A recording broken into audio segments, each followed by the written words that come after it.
Mikey Hercatas from B's IS 2A. So, from this video, I am going to discuss on the historical context of Dr. Rizal. Our learning objectives is to identify the conflict views or accounts about the Rizal retraction and analyze each view or source, then use primary sources in presenting or writing about local issue. Dr. Jose Rizal is the leader of the reformist movement in Spain. He was arrested, tried, and sentenced to death by a court martial after being implicated as the leader of the Philippine Revolution. The night before his death by firing squad at the Luneta on December 30, 1896. Account exists that Rizal allegedly retracted his Masonic ideals and his party and reconverted to Catholicism following several hours of persuasion by Jesuit priests. There was considerable doubt to this allegation by Rizal's family and friends until 1935. The supposed retraction document with Rizal retraction was found.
Was the one Rizal allegedly copied. Hiya kung hino si Father Pio ang head ng mga iswata sa Pilipinas. During the time nagipati si Jose Rizal, he was the head of the Jesus in the Philippines during the time Jose Rizal was executed.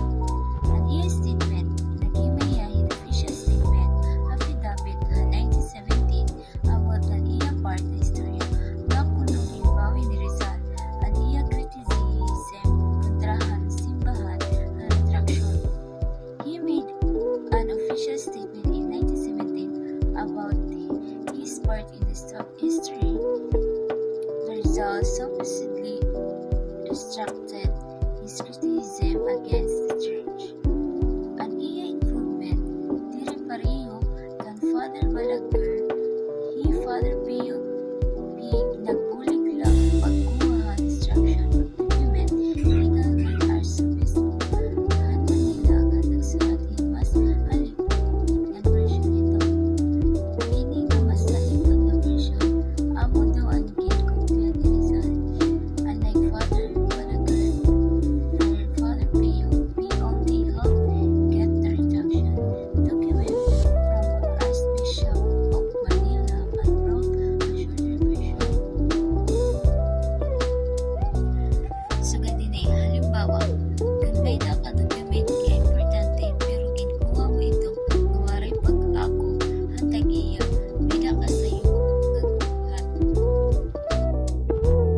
another composition presented by Father Balaguer, his work satisfied Rizal and made some little modification to make it Rizal's own and spontaneous work. Then he wrote it with Rizal's hand signed in.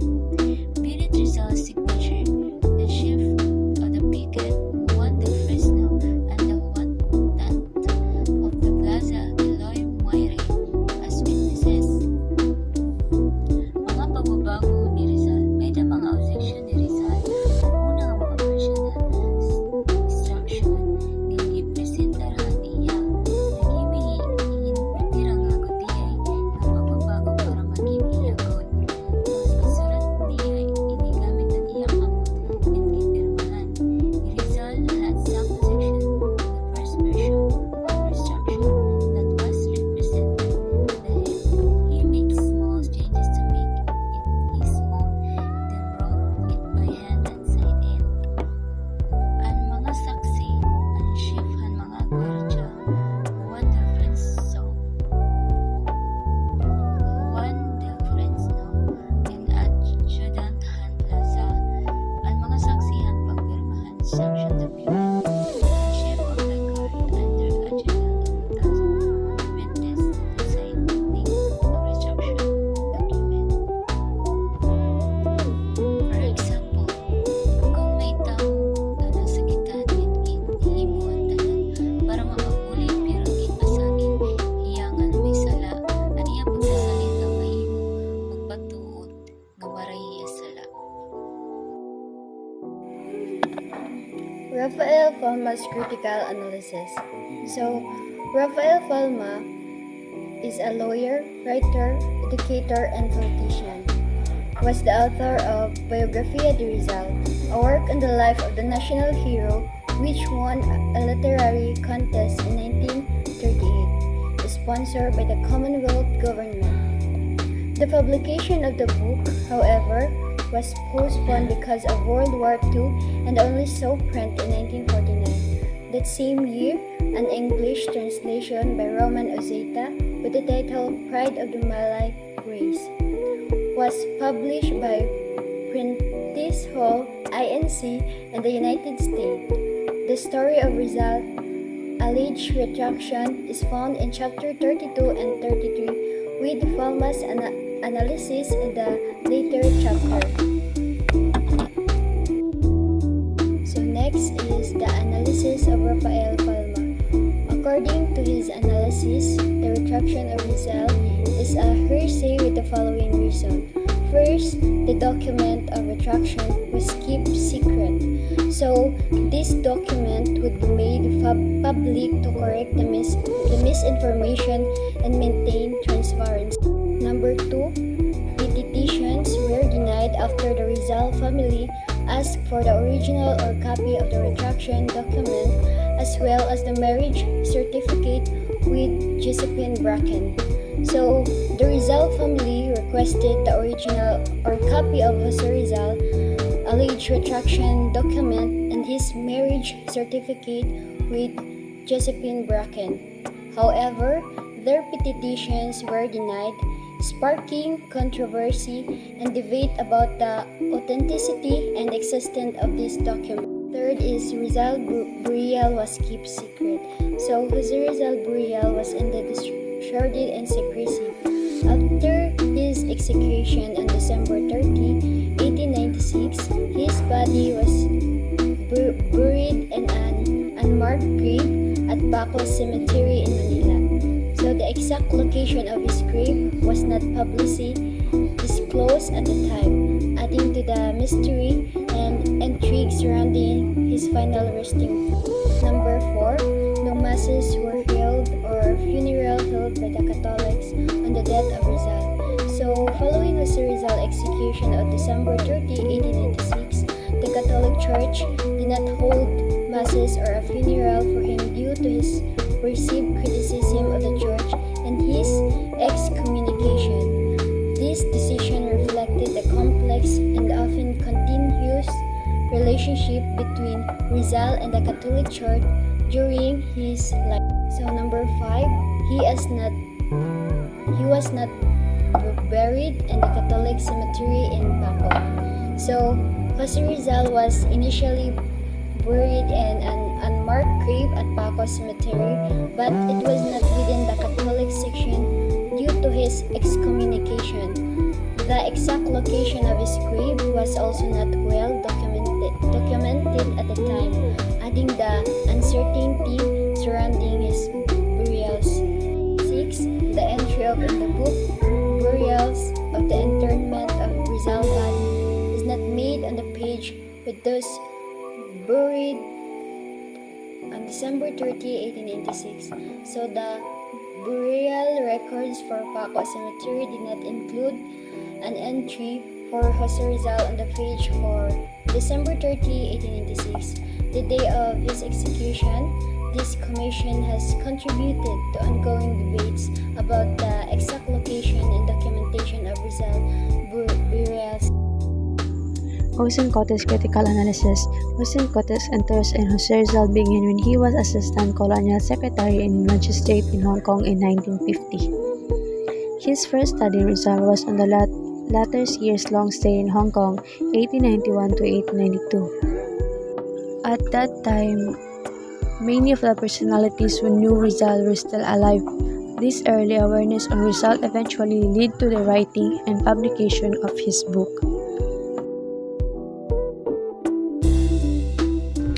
Austin Cotes critical analysis.